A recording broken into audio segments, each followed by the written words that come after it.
Pancreas की pancreas से हम इंसान का बड़ा पुराना नाता है। और जैसा मैंने बताया कि पैंक्रियास अगर प्रॉपरली इंसुलिन सेक्रेट ना करे तो हमारे देश की सबसे बड़ी समस्या जिससे हम जूझ रहे हैं डायबिटीज। और डायबिटीज आजकल एकदम यंग लोगों को 16, 17, 18, 19, 20, 21, 22 साल के लोगों को हो रहा है। रिसेंटली आपने देखा है 24 साल वाली को पैंक्रियास हो गया है। तो पैंक्रियास एक इलॉन्गेटेड येलोइश ग्लैंड है, बिल्कुल हमारे स्टमक के नीचे। देखिए, अगर ये मेरे स्टमक है तो यहाँ पर ये जो मैं टच कर रहा हूँ, यहाँ पर मेरा pancreas horizontally leaf like structure की तरह अगर आप देखेंगे आपका पैंक्रियास कुछ इस तरीके से, you will find that the pancreas is located horizontally over or below the stomach. This is what you call as pancreas. अगर ड्यूडेनम के कर्वेचर में आप देखोगे तो आपको पैंक्रियास मिलेगा। Size of pancreas 12 to 15 centimeter long.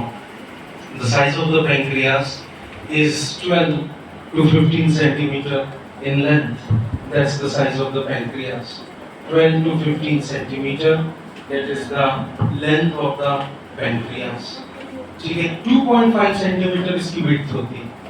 The width of the pancreas is 2.5 centimeter.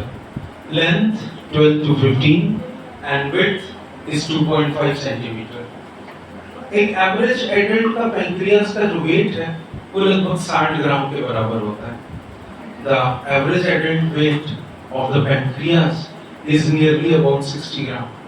Pancreas के 3 part होते हैं। अगर आप बहुत ध्यान से देखेंगे तो pancreas has 3 parts. What are these 3 parts? As we all know, head, body and tail. We have the head, we have the body and finally we have the tail. Head जो है वो अंदर की तरफ घुसा हुआ होता है।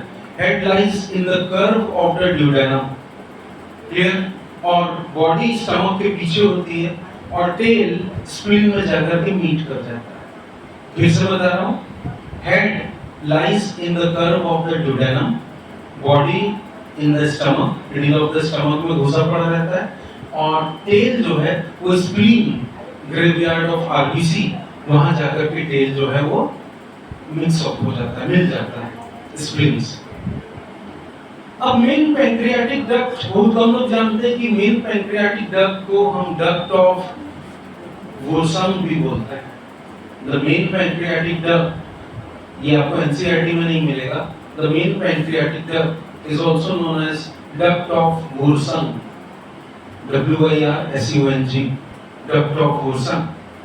ठीक है, ये छोटे-छोटे ये जो मेन डक्ट है या जो what we commonly call as the main pancreatic duct है, ये बहुत सारे छोटे-छोटे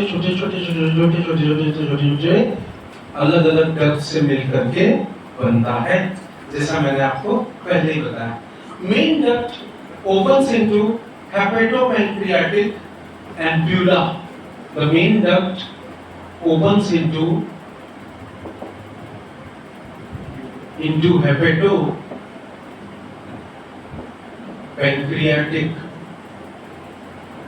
duct or what you rightly call as ampulla.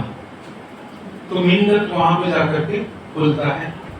Accessory pancreatic duct भी होता है और वो खुलता है डायरेक्टली जाकर के ड्यूडेनम में। So we have the accessory pancreatic duct, it opens into duodenum. ये कहाँ जाके खुलता है? This opens into duodenum. Both exocrine and endocrine. अब देखते हैं कि एक्सोक्राइन, अच्छा ये इसका वर्ड का मतलब भी समझना। Exocrine and endocrine means what? One is having duct and other one is ductless. Clear? तो we must remember this. Now see, pancreas आपकी बॉडी का एक ऐसा ऑर्गन है जो एक्सोक्राइन भी है और एंडोक्राइन भी है। So pancreas one of the organ of your body which is both exocrine and endocrine. Now moving about and talking about this exocrine and endocrine, we can see here अगर आप देखेंगे, pancreas consists of large number of branching tubules. These large number of branching tubules or lobules, कि consist of बहुत सारे branching tubules, या इन branching tubules को हम lobules भी बोलते हैं. What these are called as? These branching tubules, they are also called as lobules. Clear? And these lobules or tubules, they are commonly called as acini. What they are commonly called as? They are commonly called as acini. ये अलग-अलग embedded है, अलग-अलग connective tissue, और दो ही connective tissue है हमारी body में, कौन सा? Blood and lymph. तो ये उसमें कनेक्टेड है. क्लियर? जैसा मैंने इसके बारे में आपको बहुत सारी बातें बताई थी. क्लियर? एक्सेसरी डक्ट जितने भी हैं पेनक्रियास में, क्लियर, वो अपना पेनक्रियाटिक जूस डायरेक्टली इसमें जाके पोर करते हैं, ड्यूडेनम में. इसमें जाके मिला देते हैं, ड्यूडेनम में जाकर के मिला देते हैं. अब पेनक्रियाटिक जूस हम लोग बोलते तो हैं, पर पेनक्रियाटिक जूस में होता क्या है? याद रखेंगे, pancreatic juice contains sodium bicarbonate. The pancreatic juice it contains sodium bicarbonate. एक तो सोडियम बाइकार्बोनेट, इसके साथ साथ 3 एंजाइम्स भी होते हैं. It contains 3 proenzymes. One is trypsinogen, then chymotrypsin,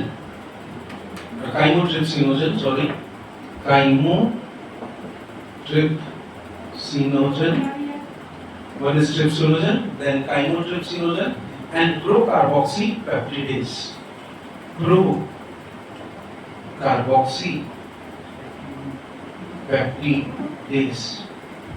तो ये 3 प्रोएंजाइम हैं along with सोडियम बाइकार्बोनेट. ये सब मिलकर के आपका पेनक्रियाटिक जूस बनाते हैं. इसके साथ में और बहुत सारे एंजाइम्स भी, जैसे पेनक्रियाटिक अमाइलेज है, पेनक्रियाटिक लाइपेज है, न्यूक्लियसेस है, डीएनएस है एंड आरएनएस है. ये सब मिलकर के आपका क्या बनाते हैं? They form your pancreatic juice. Pancreatic juice क्या काम करता है? क्या काम है पेनक्रियाटिक जूस का? पेनक्रियाटिक जूस डाइजेशन में हेल्प करता है. Digestion of protein, digestion of fats and digestion of nucleic acid. तीनों याद रखना है. What is the function of pancreatic juice? It helps in digestion of protein, digestion of fats and nucleic acids. Clear है ना? अब ये सवाल उठता है कि सोडियम बाइकार्बोनेट क्या करता है? आपका खाना पेनक्रियास तक जब आता है तो वो काइन के फॉर्म पे आता है. इस काइन में बहुत सारा हाइड्रोक्लोरिक एसिड HCl होता है. तो सोडियम बाइकार्बोनेट उसी हाइड्रोक्लोरिक एसिड को न्यूट्रलाइज करता है. सोडियम बाइकार्बोनेट क्या करेगा? उसी हाइड्रोक्लोरिक एसिड को क्या करेगा? न्यूट्रलाइज करेगा. किसमें? काइन में. अब जैसे ये तो मैंने आपको कुछ फंक्शंस बताए थे. अब बात करेंगे, ये तो एक्सोक्राइन फंक्शंस थे. अब कुछ बात करेंगे एंडोक्राइन टिश्यूज की. क्लियर? अब एंडोक्राइन टिश्यूज की जब मैं बात करता हूं पेनक्रियास में, तो पेनक्रियास के endocrine tissues, they are various group of tissues. The endocrine tissues in pancreas, they are various group of tissues. I repeat, the endocrine tissues of pancreas, there are various group of tissues.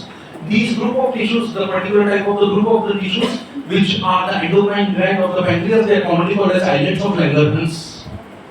What?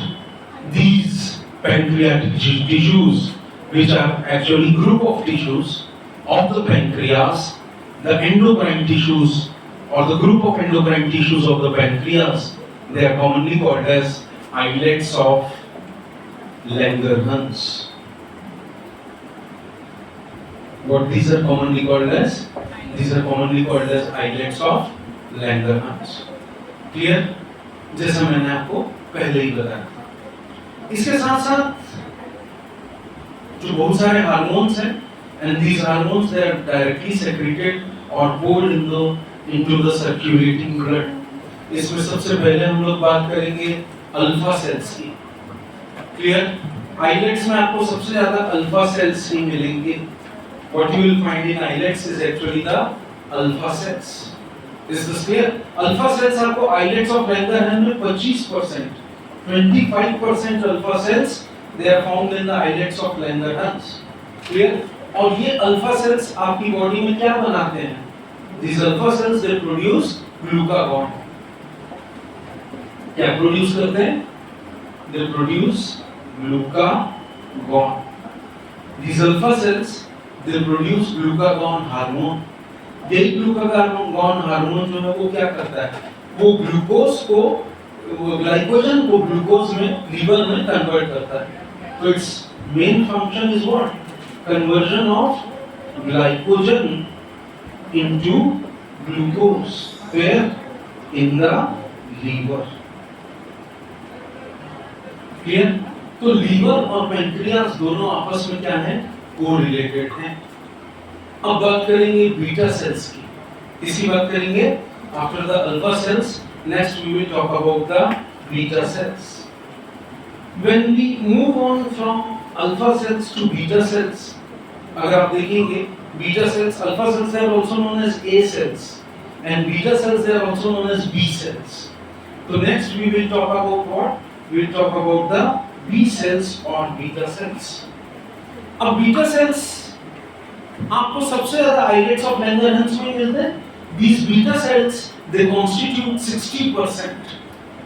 Islets of Langerhans में beta cells आपको कितना मिलेंगे? 60% आपको islets of Langerhans में beta cells मिलेंगे. Clear? और ये sales क्या करते हैं? ये प्रोड्यूस करते हैं इंसुलिन. क्लियर? और इंसुलिन का काम क्या है? Beta cells are responsible to produce insulin. ठीक है ना? और ये इंसुलिन का मेन काम क्या है? ये ग्लूकोज को ग्लाइकोजन में कन्वर्ट करता है. किस में कन्वर्ट करता है? Glucose into glycogen. कहां? In the liver. क्लियर है ना? और deficiency of it converts glucose into glycogen in the liver. एक चीज आप लोग नोटिस करिए, जब बीटा सेल्स इंसुलिन बनाना बंद कर देता है तब हमको जो बीमारी होती है उसको हम बोलते हैं डायबिटीज मेलिटस. और डायबिटीज मेलिटस आज हमारे देश में यंगस्टर्स को काफी हद तक हो रही है.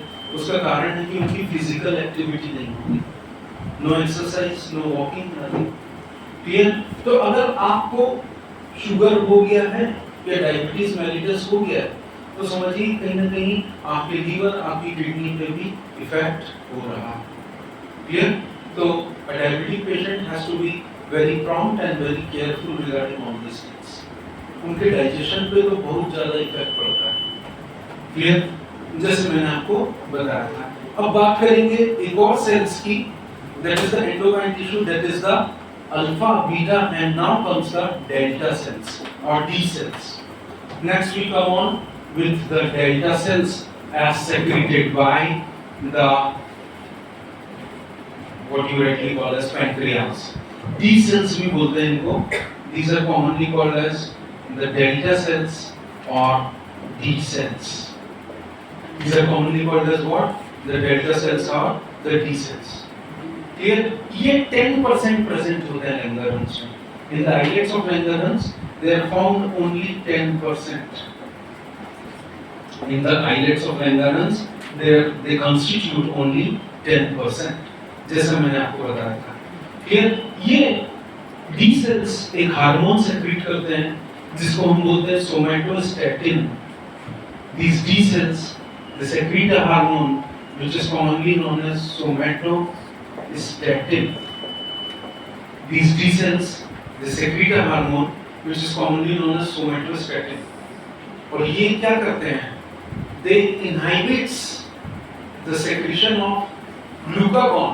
जो अल्फा सेल से सेक्रेट होता है ग्लूकागॉन, ये उसको इनहाइबिट करते हैं. और ये इंसुलिन बनाने में, जो बीटा सेल्स बनाता है इंसुलिन, उसके इंसुलिन के सेक्रेशन में उसको हेल्प भी करते हैं.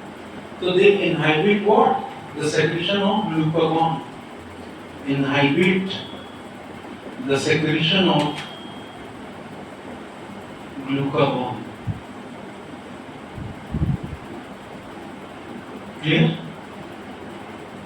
Right? In the same way जैसे मैंने आपको बताया था एक फोर्थ तरह का एंडोक्राइन टिश्यू है। अब तक आप लोग ये तीन ही सुने थे, अल्फा, बीटा एंड डेल्टा। एक फोर्थ तरह का एंडोक्राइन टिश्यू है जिसको हम लोग बोलते हैं PP cells, pancreatic polypeptide cells. तो we have a fourth type of the pancreatic cell or the endocrine tissue, and these four type of the endocrine tissue, they are commonly called as pancreatic polypeptide cells, PP cells भी बोलते हैं। These are commonly called as PP cells or pancreatic polypeptide cells। Clear? और ये obviously इनका जो काम है, ये pancreatic juice के release को inhibit करते हैं। They inhibit the release of the pancreatic juice। Clear? तो पैंक्रियाज मोटा-मोटा देखेंगे दो फंक्शन परफॉर्म करता है। एक तो secretion of pancreatic juice which contains various type of enzymes, the first thing, and second is the production of the hormones। Clear? तो this was all about pancreas। अगर आपको कुछ डाउट हो तो कमेंट बॉक्स में जरूर लिखिए।